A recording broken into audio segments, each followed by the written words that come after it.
The CEO stood frozen in the driveway, his polished shoes sinking slightly into cracked concrete as the front door slowly opened. What he saw inside that small, dimly lit house made his chest tighten and his throat go dry. This was not the man he thought he had fired that morning.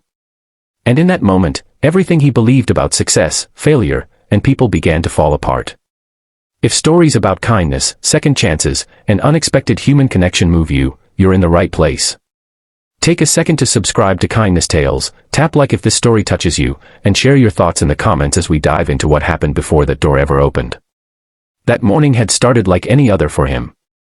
He woke before sunrise in his modest rental apartment on the edge of a quiet suburb, careful not to wake his daughter sleeping on the couch. The apartment only had one bedroom, and that belonged to his mother, whose health had been fragile for months.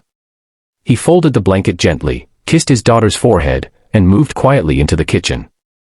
The refrigerator hummed louder than it should, nearly empty except for a carton of milk, a few eggs, and leftovers carefully wrapped in foil. He dressed in the same pressed shirt he'd worn the day before. He always did. It helped save money. He tied his tie in the mirror, practicing the small smile he used at work, the one that said everything was fine even when it wasn't. Before leaving, he wrote a note for his daughter reminding her to finish her homework and help Grandma with her medicine. Then he slipped out into the early morning chill and headed for the bus stop. The company building downtown was all glass and steel, towering and cold, the kind of place where reflections mattered more than reality. He'd worked there for 6 years, slowly climbing from warehouse assistant to a mid-level operations role. He wasn't flashy, wasn't loud, didn't network over expensive lunches. He showed up early, stayed late, and fixed problems no one else wanted to touch. His performance reviews were solid, but never glowing. Reliable, they said. Dependable. Quiet. The CEO didn't know much about him. To the CEO, he was a line on a spreadsheet, a name in a department that had been underperforming. That morning's board meeting had been brutal. Numbers were down. Investors were impatient. Cuts had to be made, and quickly.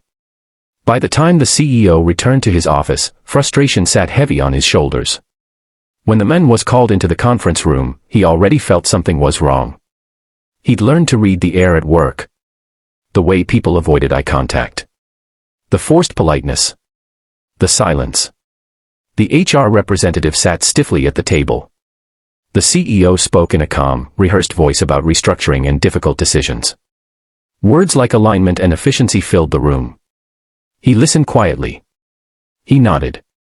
When it was over, he simply asked if he could finish the week to train his replacement. The CEO, slightly surprised, said that wouldn't be necessary. Security would escort him to his desk. As he packed his things, co-workers watched with a mix of sympathy and relief that it wasn't them.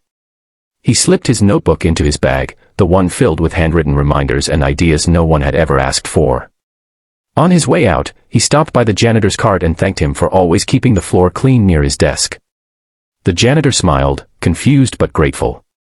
Outside, the city felt louder than usual. He sat on a bench and stared at the traffic for a long time before pulling out his phone. He called his mother first, telling her calmly that everything was fine and he'd be home early. He called his daughter next, telling her he'd pick her up from school today, which made her cheer. Back upstairs, the CEO stood by his office window, watching the men walk out with a single box in his hands. Something about it tugged at him. It wasn't guilt exactly. More like a quiet discomfort he couldn't explain. On impulse, he asked his assistant for the man's file. Not the performance summary. The full one. He read through it slowly. Years of steady work. No disciplinary issues. Notes about overtime volunteered.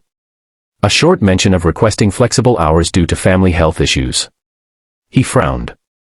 On a whim that surprised even him, the CEO grabbed his coat and decided to follow the men home. He told himself it was curiosity. Or due diligence. Or maybe just needing air. He kept his distance as the bus wound through neighborhoods that grew smaller and older the farther they went. The men got off near a row of worn houses with peeling paint and tired lawns. The CEO parked his luxury car a block away, feeling wildly out of place. He watched as the men walked up to a small house, juggling his box and keys. Then the front door opened. A young girl burst out, wrapping her arms around the man's waist, laughing as she told him she'd gotten an A on her spelling test. An older woman followed slowly, leaning on a cane, her smile tired but proud. The men set down his box, hugged them both, and guided them back inside with a tenderness the CEO had never associated with him. The CEO stood there longer than he meant to. Finally, something pushed him forward. He walked up the path and knocked. When the door opened again, the men looked genuinely surprised, then confused, then guarded. The CEO introduced himself, suddenly aware of how ridiculous he must look standing there in his tailored coat. He apologized for showing up unannounced and asked if they could talk. Inside, the house was clean but cramped. Family photos covered the walls. Medical bills sat neatly stacked on the table. The smell of soup filled the air. The CEO was offered a chair and a cup of coffee in a mismatched mug. They talked. Not about quarterly earnings or efficiency. They talked about bus routes and school lunches and medical appointments that couldn't be missed. The men explained how he'd taken on extra shifts to cover prescriptions. How he'd never asked for special treatment. How he believed work was something you showed up for, no matter what. The CEO listened. Really listened. And with every word, the weight in his chest grew heavier. He left not long after, shaken and quiet. That night, he couldn't sleep. The image of that small house stayed with him. The next morning, he walked into his office and made calls that surprised everyone, including himself.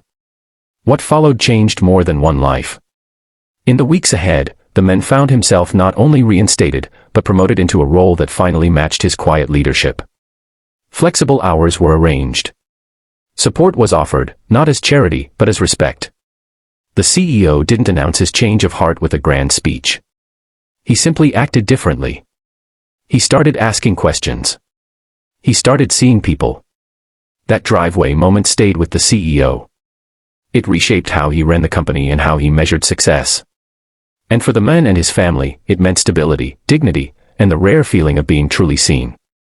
Kindness doesn't always arrive with soft words or dramatic gestures. Sometimes it shows up as someone choosing to look closer, to step outside their comfort zone, and to listen. One decision, made with empathy instead of distance, can ripple outward in ways we never expect. If this story reminded you that people carry whole worlds behind quiet faces, take that reminder with you today. Offer patience. Offer understanding. And if you've witnessed or lived a moment of kindness that changed everything, share it in the comments. You never know who needs to hear it next.